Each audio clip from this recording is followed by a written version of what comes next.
In this video, we will talk about strategies that you can use, that you can apply to your business in order to get a consistent stream of dog walking clients.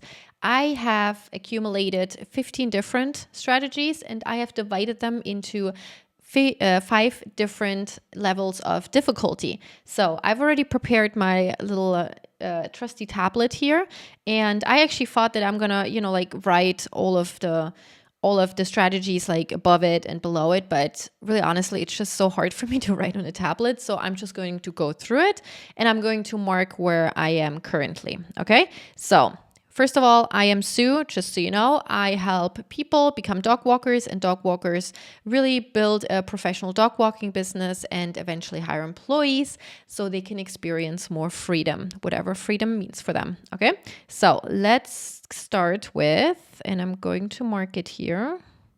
Let's start with the easiest. There are 3 there, just like in all of them. First of all, word of mouth.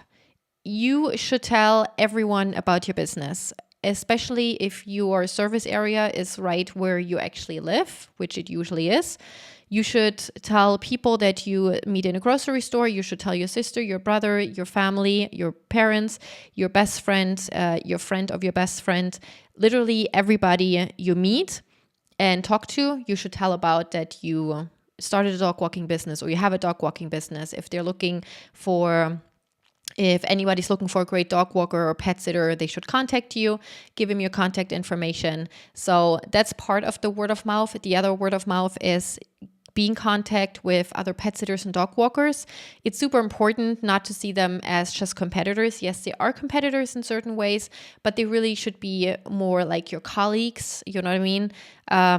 Like you work together. So what happened with me sometimes when we cannot service potential clients, either we're too full or we just don't offer that type of service, I actually like to have a list of service providers that I can refer them to, because that's also a great way of doing business. That's also servicing the potential client in a way so they remember you as a really good service provider, because it could be a potential client that needs cat sitting but also has a dog, but right now they only need cat sitting, but you don't provide cat sitting. If you then give them the information of a great cat sitter, they think back like, oh, that service provider was really helpful, and I'm going to ask them now if they, do dog walking.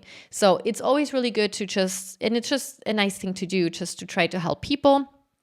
So word of mouth is a huge part, and which also includes to actually work with other pet sitters and dog walkers. Okay, I'm not going to talk about too long on each strategy, because otherwise this video is going to be huge and I really want to keep it to 15-20 minutes. So let's see how it goes. Second part is online directories. It's super easy. Once you actually start your dog walking business, you will want to sign up on a really good amount of online directories. I actually signed up on like 20 of them, but really only like 2 or 3 really got me business. So you don't actually have to sign up on every single online directory. I actually think it's kind of a waste of time, just because, see my example. But there are certain ones, like, for example, if you have a town online directory, if there's like a town website and they do have businesses that they feature, or, they just include you for free on that online directory, go ahead, do that. You can do that with pet sitting insurance, and so on, just so you appear in searches potentially. And yeah, so just look out, just search online directories, pet sitter or dog walker, and then choose the ones that make sense. Third, definitely sign up on Google Business. That should actually be on the first place. I literally get probably like 90% of my business from Google Business. So it's really, really important that you actually list it there, that you have it nicely filled out, that you uploaded pictures. If you don't have clients yet, then just upload a picture with you and your dog or a friend's dog or your cat. And yeah, really fill that out. Keep it up to date. It's super, super easy to have a Google Business profile, and it's just really, really important. Okay, let me just... Okay. Okay, so this is the easy one, the easiest. Now we're going to go over to easy. Okay, first of all, easy. It is easy to have your own website. Yes, it is harder for some people. I 100% get it, but there are ways to actually create a really easy website. Nowadays, just really Google it, like website creation, easy. It don't necessarily look for free. It's completely normal to pay a total of like $5-6 per month. It's really, really fine. Even $10 for a website is completely fine, because what you also want to do, you don't want to just build a website and be done with it. You also want to write blog posts every month. So that would be really good. So don't have it to where you're literally like, it's just like with a sign, right? Like you don't just put a sign out and just leave it there. You take care of that sign, right? You replace it at some point. You put maybe some balloons on it when there's like a special going on, or like Halloween or something to draw attention. It might not be a really good example, but you don't want to create your website once and then just be done with it. It's not going to work as well for you. It's going to work for you because you need a website anyway. But just try to use your website to its fullest potential. Okay, social media. Their accounts, Facebook, Instagram, Nextdoor, Facebook groups, really important. If you are not within a Facebook group, or the Facebook group doesn't even exist, create a Facebook group for pet sitters, for dog walkers, for people that are looking for pet sitters and dog walkers. You can create things too. You don't just have to look for Facebook groups, but there might be already a Facebook group out there. Like let's say you live in Boston, Pet Sitters of Boston, or Dogs of Boston, or Cats of Boston, or whatever. Just look for all those little Facebook groups and join them. And there you actually find people, obviously that have dogs or that are pet sitters, dog walkers, and mingle with them a little bit, and also give them, it's always, everybody always says like, give value, and it is actually true. So try to be involved within your community, and next you will be household name if you're answering always the questions, especially if you position yourself as the expert. Yeah. And then Instagram, you cannot really do so many things at once. I mean, Instagram and Facebook, that's already, you might be completely social media savvy. That's amazing. Then definitely do that, but don't stress yourself. Don't stress about it. If you can post a couple times a week on Instagram and Facebook, that's really great, because what also happens, especially if people are really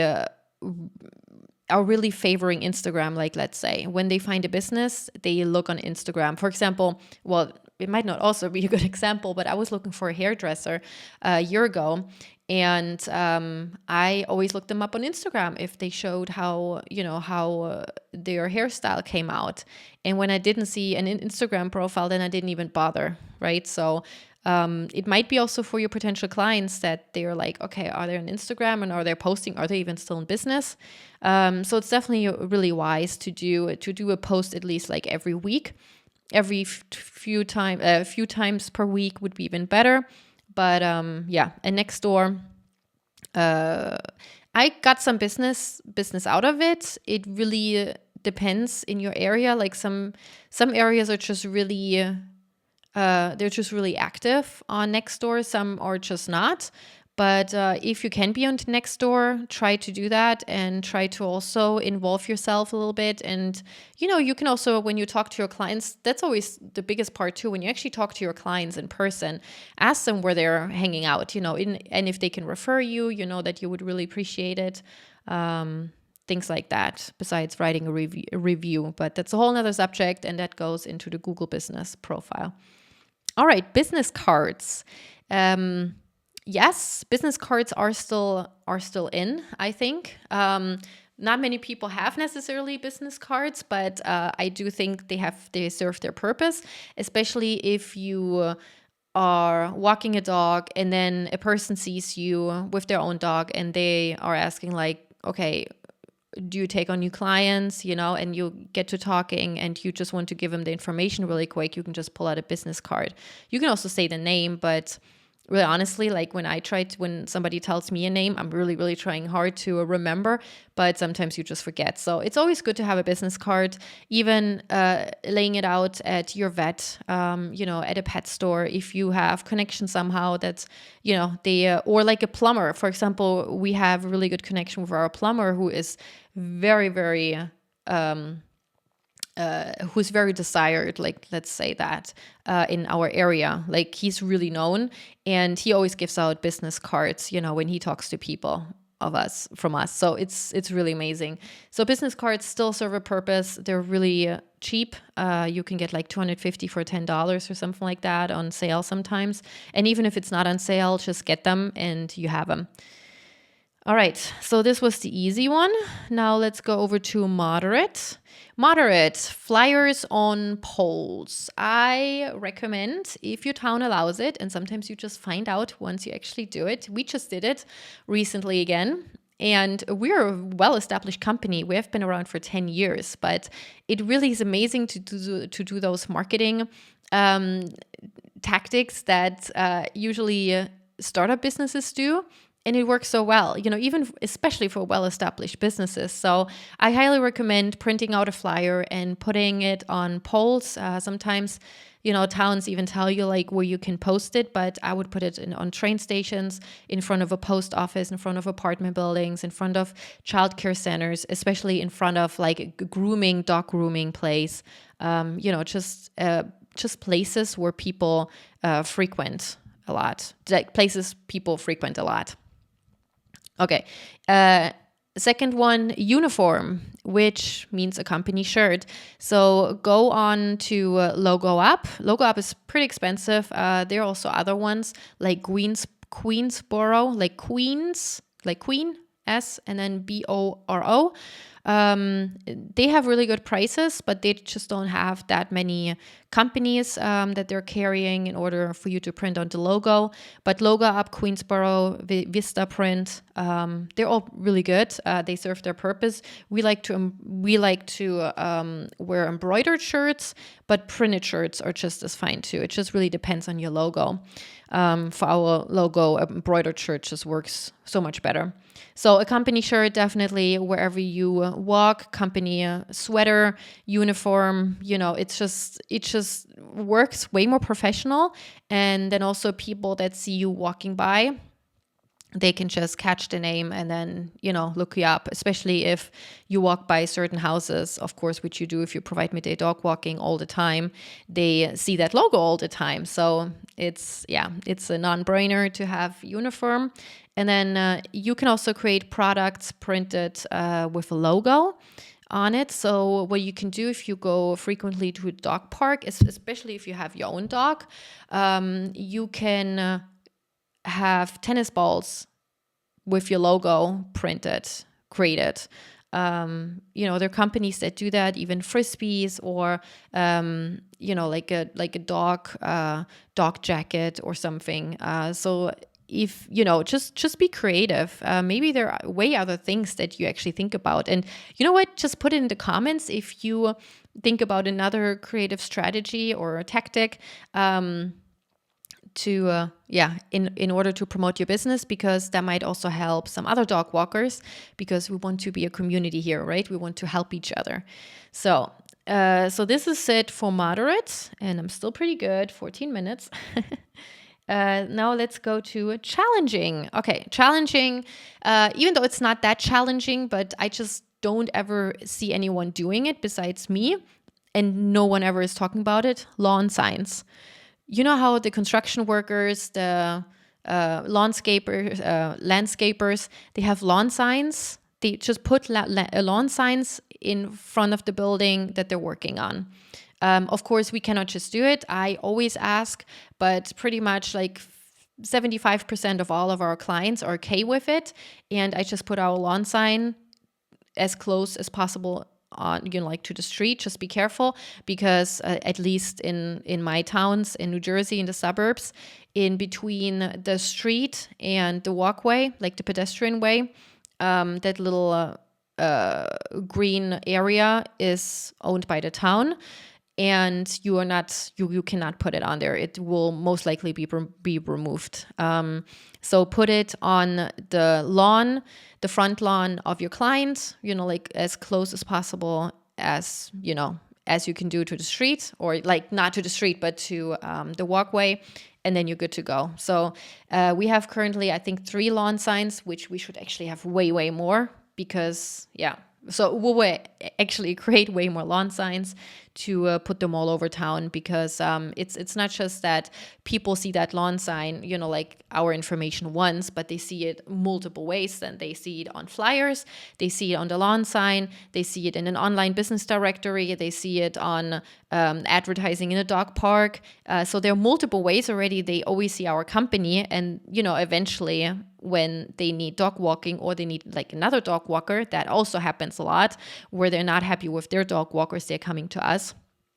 So they just remember, oh, Silverhound, okay, I'm going to call them.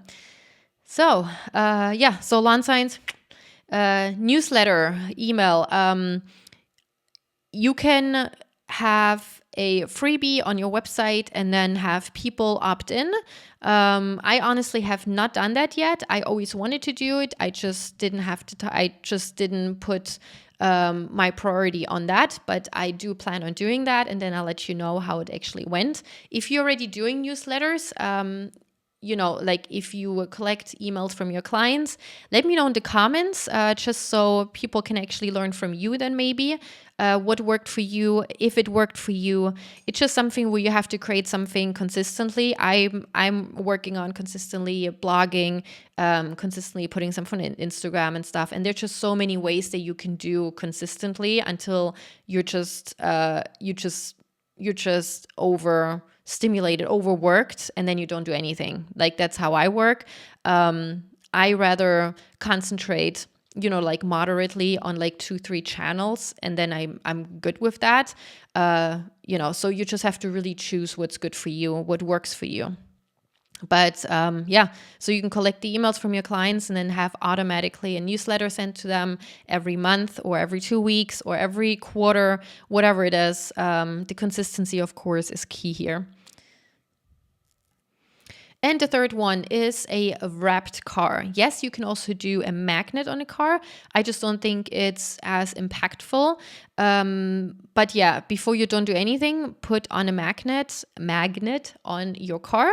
What you can also do, they have like little holders you can put on your window, and then you can put in business cards. So like, let's say if you park in front of a pet store and you're just getting pet supplies anyway, put on that little, put like business cards in that little card holder. And and then people, when they go by, they can just grab a card because they see your magnet already. They see that you're a pet sitter, that you're a dog walker. And chances are that they need somebody to take care of their pet eventually. But again, a wrapped car, there's a competitor in my area who has been doing that. And he told me that he pretty much gets almost all of his business just because of his wrapped car driving around, and it's actually really good. If he ever sees it, I'm like, John, you're the bomb. He has it to where a dog sits on a toilet with a newspaper and reads the newspaper on a toilet, sitting on a toilet. So it's pretty good. Like, it's actually really good for his kind of branding. It works. Okay, so, and the hard one, and we're still under 20 minutes, is postcards sent to potential clients' homes. So what I've been doing is I go on Zillow.com and look for newly sold homes, and I put in a certain price range, that it's starting up, like from a certain sale price on, because I do target clients with higher income. And then I look in my area, look up the addresses, and then I send postcards to them. I don't do it. A service does it for me. But it's another awareness thing. If they get like 2, 3, 4, 5, 6 postcards, then, eventually they were like, okay, either they're going to be like, okay, this is just me off. I don't want to curse on my channel because I don't want to get any advertising, or they're saying, okay, this is great. We need a pet sitter, dog walker, cat sitter anyway. So yeah, so, but it's definitely something I bet you none of your competitors are doing, or at least like maybe one, and that was it. Events. You can create an event. You can go to events. You can go to dog shows. You can go to other shows. You can go to, you know, how they have like street fairs in towns. So there's certain events that you can attend. You can also create your own event.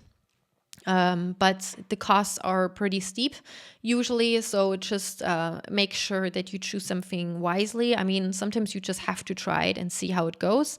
Especially at events, it's really good not just to have a table there, but do something that's actually for the dogs. So maybe have like a kiddie pool with plastic balls in it and then treats in there. So dogs can actually look for treats.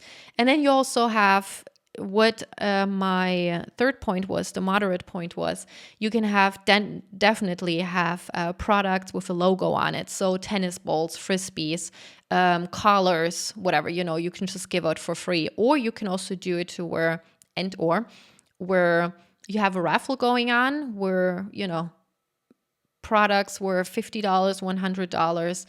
And there you can actually work with a dog store or dog trainer to, you know, like raffle off their services, which kind of works both ways. It's like a symbiosis where, yeah, they can get more eyes on their product and you can actually raffle something off that didn't cost you anything. So you can do it to where, like, if you talk to a dog trainer, listen, do you want to raffle off 3 different dog training sessions, you know, for like 30 minutes each?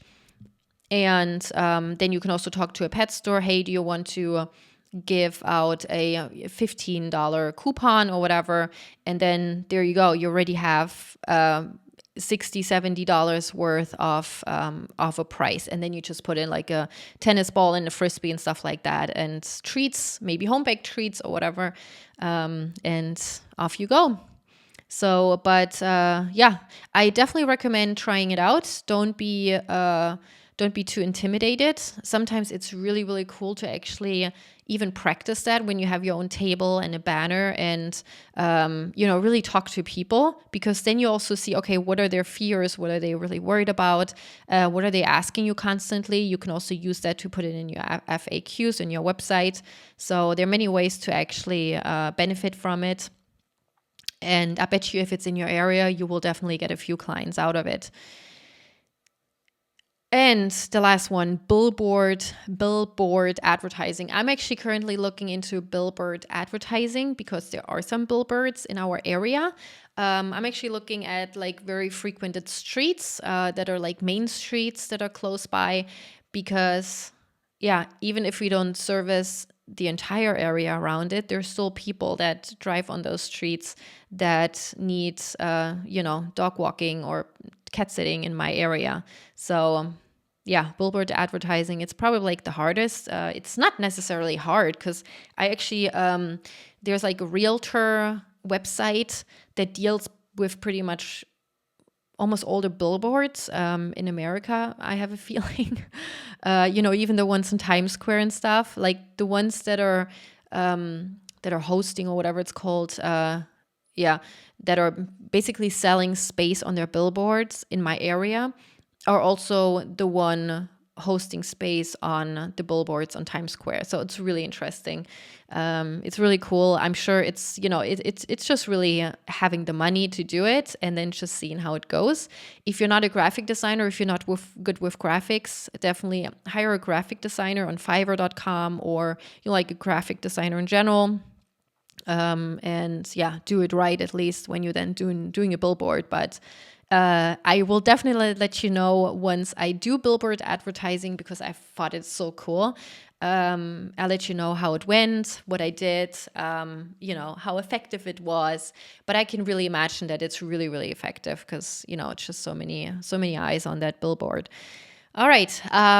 Yeah, let us know what you have tried, what's maybe not on this list. Have you tried something that I told you about that was completely new to you, or, you know, just, you know, yeah. And how did it go? Let me know. I want to know. All right. I hope it helped you guys, and I will see you in the next video. Enjoy your day, and until then, bye.